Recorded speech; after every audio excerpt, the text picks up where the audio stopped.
아멘. 마태복음 13장 말씀입니다.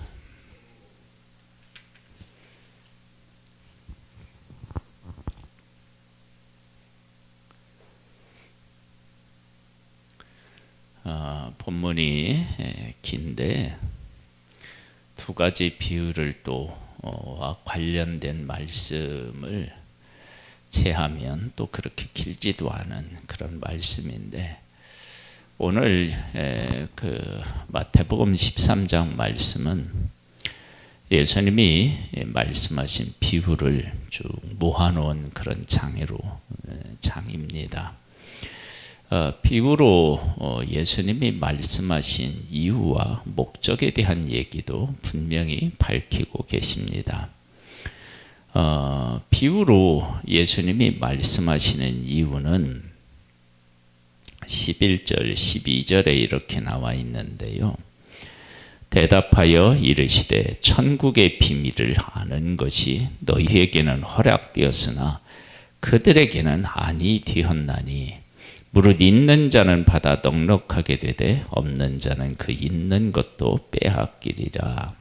그래서 천국을 비유로 말씀하시는 것은 깨닫는 사람과 깨닫지 못하는 사람이 있다는 거예요. 그래서 무엇이 있는 사람은 깨닫고 무엇이 없는 사람은 빼앗기느냐, 여기 보면 있는 자는 받아 넉넉하게 되되 없는 자는 그 있는 것도 빼앗기리라.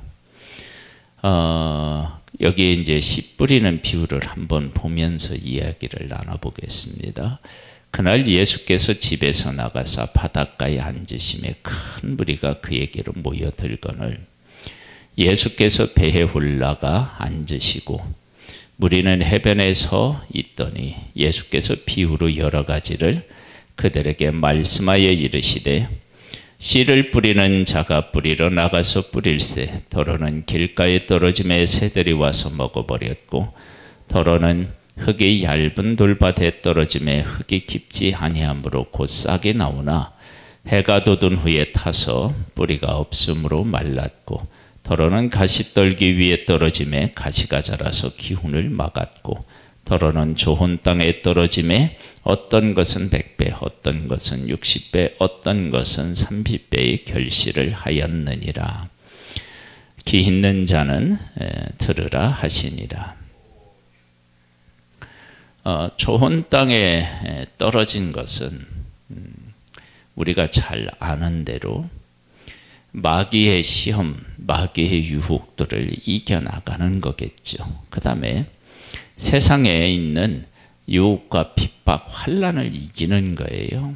그 다음에 염려와 걱정들을 주님 앞에 맡기고 말씀을 따라 살아가면 그것이 곧 좋은 땅이 되는 것이고 열매를 맺게 됩니다. 그러면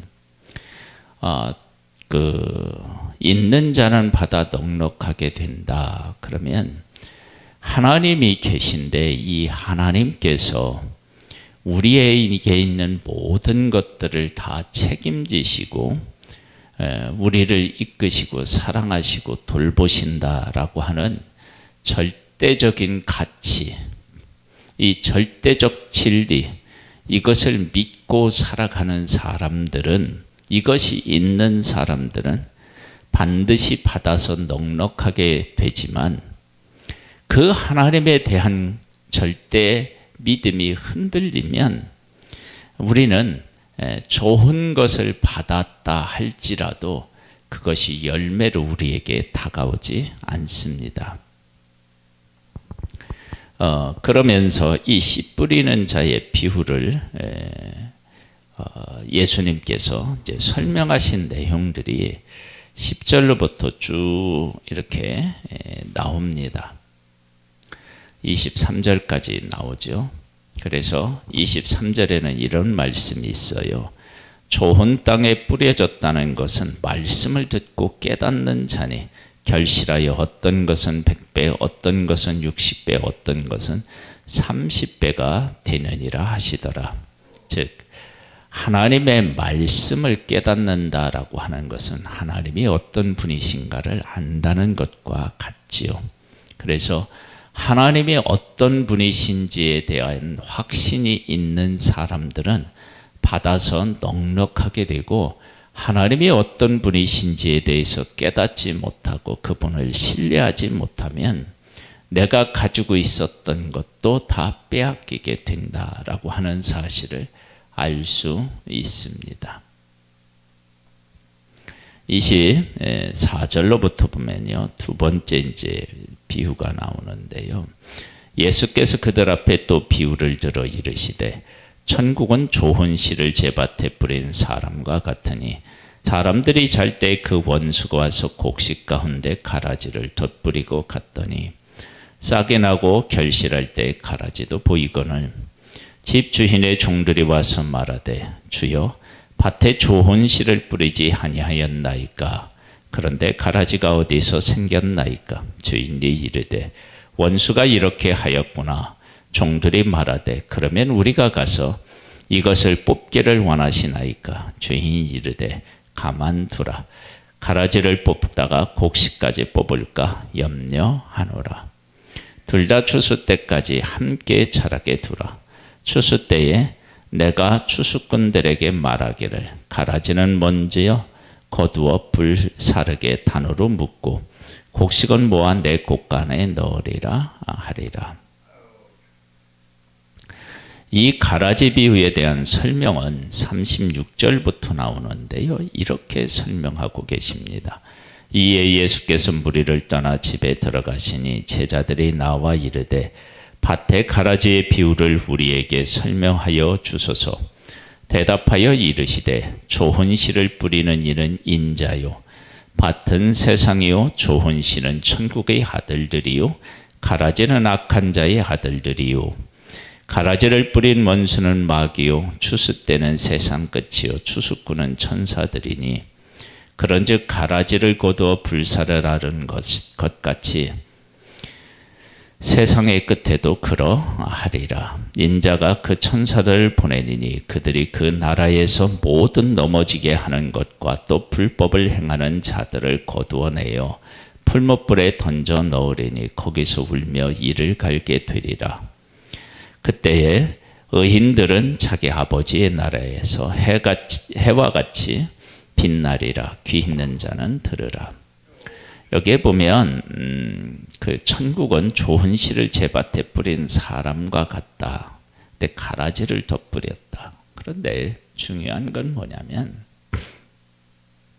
이 밭에서 곡식도 자라고 가라지도 자라는데 이 두 가지는 사실은 섞이지는 않습니다. 그러니까 곡식은 곡식이고 가라지는 가라지라고 하는 것입니다. 섞이지 않습니다. 그러니까 좋은 씨를 뿌렸는데 그 좋은 씨가 좋은 씨로서 그냥 남아있고요, 가라지는 가라지로서 남아있어요. 그 두 가지가 같이 자라는데 곡식도 열매를 맺는다라고 하는 거예요. 곡식이 열매를 맺는다.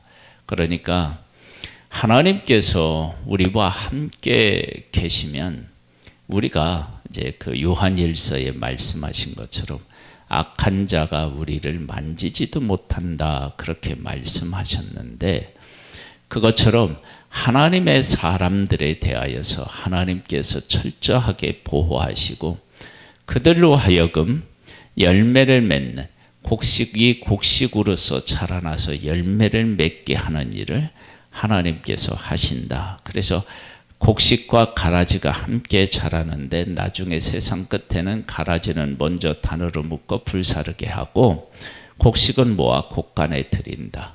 그러니까 우리가 이 땅에서 살아가면서 우리가 꼭 기억해야 될 것은 뭐냐면, 사탄의 어떤 역사가 있고 그렇게 한다 할지라도 그 사탄이 우리 곡식, 가라지가 곡식, 그 밭에는 자랄 수 있어요. 이 세상에는 존재할 수 있는데, 그런데 우리들 안에서는 그게 역사할 수 없어요. 우리는 곡식으로서 자라고 곡식을 다시 열매를 맺게 되는 존재로 살아가게 되는 거예요. 그것이 하나님께서 지금 이 땅에서 이 땅을 통치하고 다스리시는 하나님의 나라의 원리입니다. 그러니까 우리가 세상에 있는 이 가라지가 있다는 것 때문에 결코 두려워할 필요가 없다는 것을 우리가 알 수 있습니다.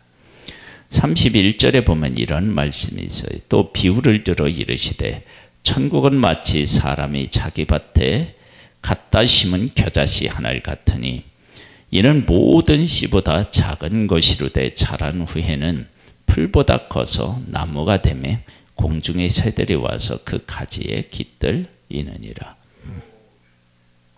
천국은 어떤 것보다도 작게 보이는데 그런데 나중에 자라서는 새들이 와서 깃들이는 안식처다.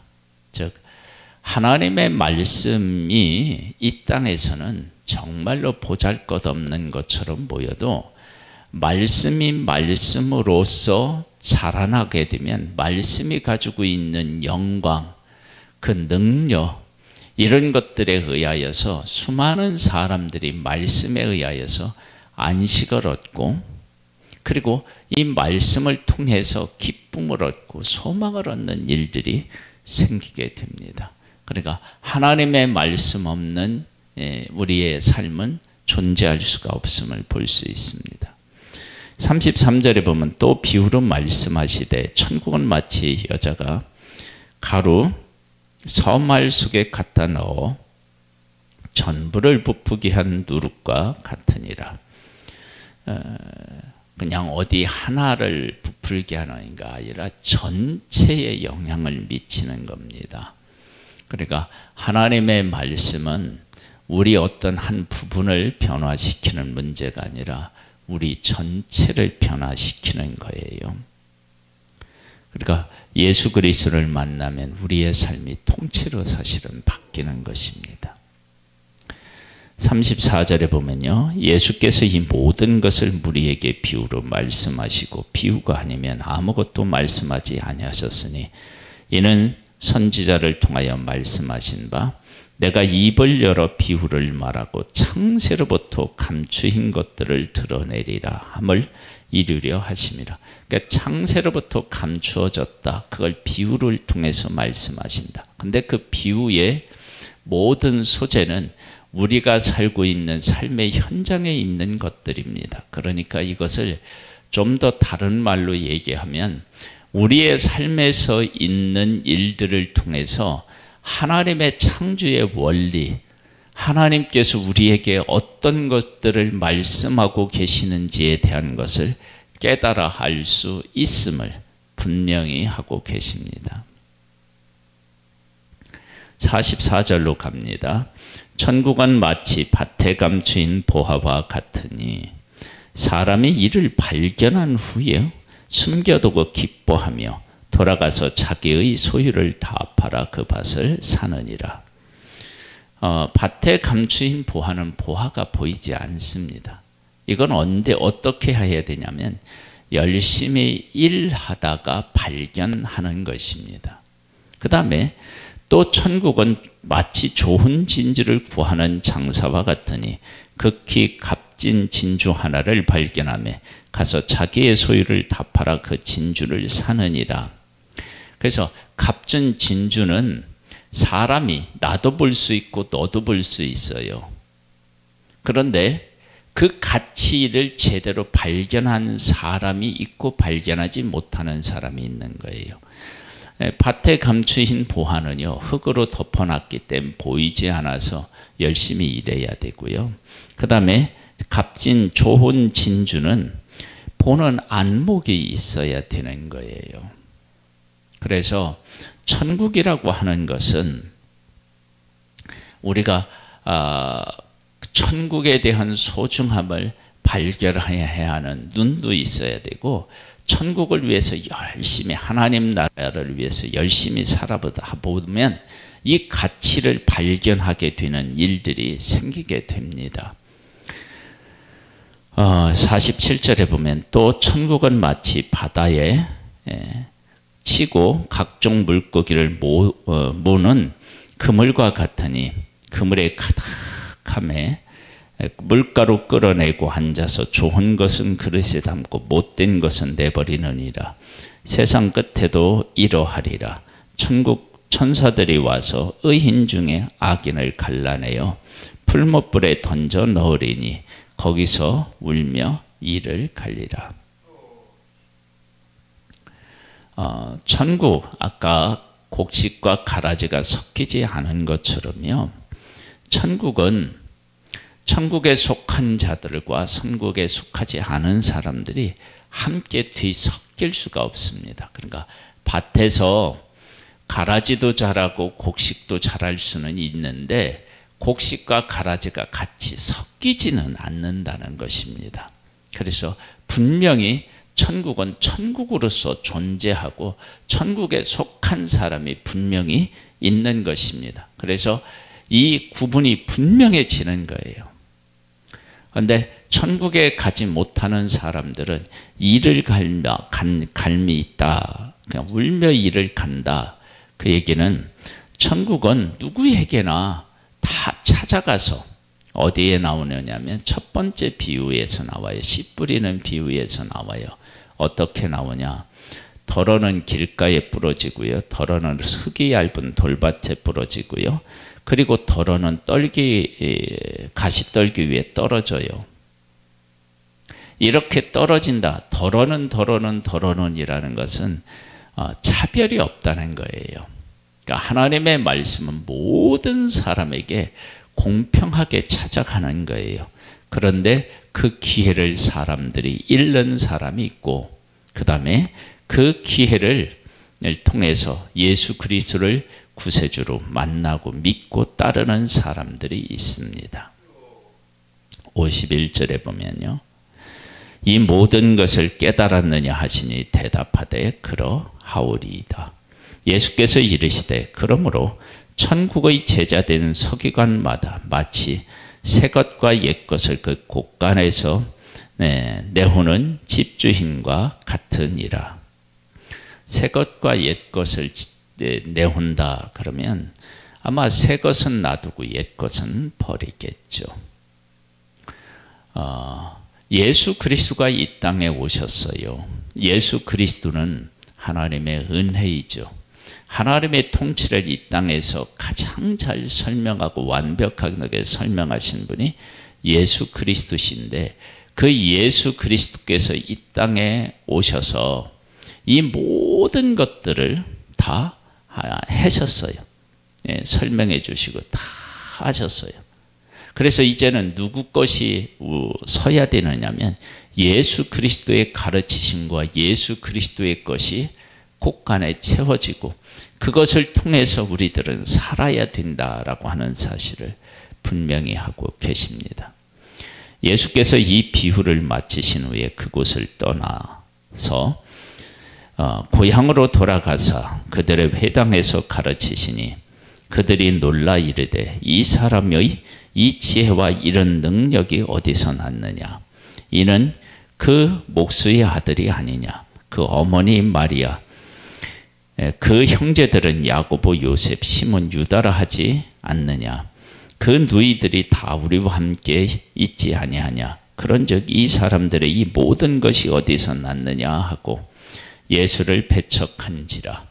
예수께서 그들에게 말씀하시되 선지자가 자기 고향과 자기 집 외에서는 존경을 받지 않음이 없느니라 하시고 그들이 믿지 않음으로 말미암아 거기서 많은 능력을 행하지 아니하시니라. 새 것과 옛 것이 있죠. 예수님이 사역을 그 공생애를 시작하기 전에 예수 그리스도와 그리고 공생애를 시작하셨을 때 예수 그리스도는 완전히 다른 사람들에게 보이셨겠죠. 그런데 이 예수 그리스도를 공생애 전에 예수 그리스도의 삶으로 지금 보고 있는 거예요. 그러니까 예수 그리스도에 대한 이해를 못하게 되는 것입니다. 우리가 예수 그리스도를 믿는데 우리가 지금까지 가지고 있었던 어떤 생각이나 판단 기준이 아니라 예수 그리스도가 정말로 우리에게 어떤 분이신지에 대해서 바르게 우리가 깨우치고 그 예수 그리스도를 바르게 알고 그 예수 그리스도를 믿는다라고 하면 우리의 삶은 풍성해질 수밖에 없습니다. 마치 좋은 땅에 뿌려진 씨와 같아요. 그런데 이 좋은 땅이라고 하는 것은 사실은 좋은 땅이라고 하는 것이 존재하는 게 아니라 사탄 마귀가 우리를 넘어뜨리지 못하게 하고요. 그 다음에 환난과 핍박을 이기고요. 그 다음에 세상의 염려와 유혹을 이기면 좋은 밭이 되는 것입니다. 그러니까 좋은 밭이라고 하는 것이 존재하는 것이 아니고 우리가 하나님의 말씀이라고 하는 것을 가장 소중하게 여기고 말씀을 따라 살아가면 그게 좋은 밭이 되는 것입니다. 우리가 하나님의 말씀을 따라 살아가서 우리의 삶을 풍성하게 하시기를 원하고 우리를 통해서 위대하신 하나님의 영광을 드러나기를 원하시는 그 하나님의 뜻을 이 땅에서 펼쳐내서 하나님의 나라가 이 땅에 이루어지게 하는 일에 귀한 통로로 사용될 수 있게 되기를 주님의 이름으로 축복합니다. 하나님 아버지 감사합니다. 우리를 사랑해 주셔서 감사합니다. 귀한 존재로 세워주셔서 감사합니다. 세상에 좋은 땅은 없습니다. 마귀가 우리를 넘어뜨리려고 하는 모든 것들에서부터 승리하고 세상의 것들을 사랑하지 않고 말씀을 사랑하고 말씀을 따라가면 100배, 60배, 30배의 결실을 하게 되는 좋은 땅이 됩니다. 하나님은 우리에게 이 땅에 살아가면서 하늘나라의 가치를 분명하게 깨닫게 하시고 그것을 따라 살아가는 복된 자가 될 수 있도록 은혜 위에 은혜를 더하여 주옵소서. 예수님의 이름으로 기도드립니다. 아멘. 하늘에 계신 우리 아버지여, 이름이 거룩히 여김을 받으시오며 나라에 임하옵시며 뜻이 하늘에서 이룬 것 같이 땅에서도 이루어지리이다. 오늘날 우리에게 일용할 양식을 주옵시고 우리가 우리에게 죄 지은 자를 사하여 준 것 같이 우리 죄를 사하여 주옵시고 우리를 시험에 들게 하지 마옵시고 다만 악에서 구하옵소서. 대개 나라와 권세와 영광이 아버지께 영원히 있사옵나이다. 아멘.